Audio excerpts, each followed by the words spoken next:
Hey guys, hitting your first K a month on Shopify isn't magic, it's a strategy. Today, I'm breaking down how to scale your store smartly so you can boost revenue without burning out. Step 1 is knowing your winning products. Focus on product that sells best. Use Shopify analytics or apps like Better Reports to spot your top performers. Double down on what your customer love and pause what's not working.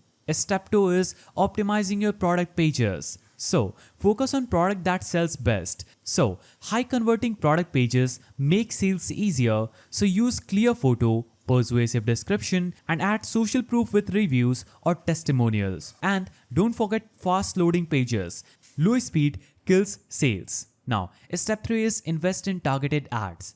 Facebook, Instagram, and TikTok ads can scale your traffic fast. So start small, test different creatives and audiences, then put budget into what converts. Remember, scaling means optimizing ad spends, not just increasing it blindly. Now, step 4 is building an email list. So, emails are good for repeat sales. Use pop-ups or lead magnets to capture emails. Then, nurture customers with personalized offers, product launches, and exclusive discounts. Now, step 5 is use upsells or cross sales. So, increase your average order value by offering relevant add-ons or bundles at checkout. Apps like Bold Upsells or Reconvert make this easy, more value, more revenue. Now, step 6 is automate wherever you can. So free up time by automating emails, inventory alerts, and order fulfillment. The less manual work, the more you can focus on growth strategies. Now,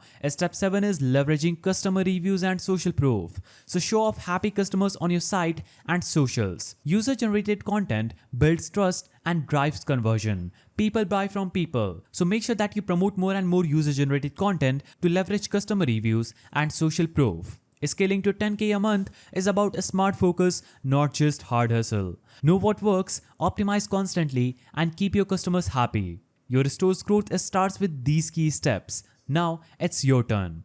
If you found this guide helpful, please don't forget to give it a thumbs up, and thanks for watching.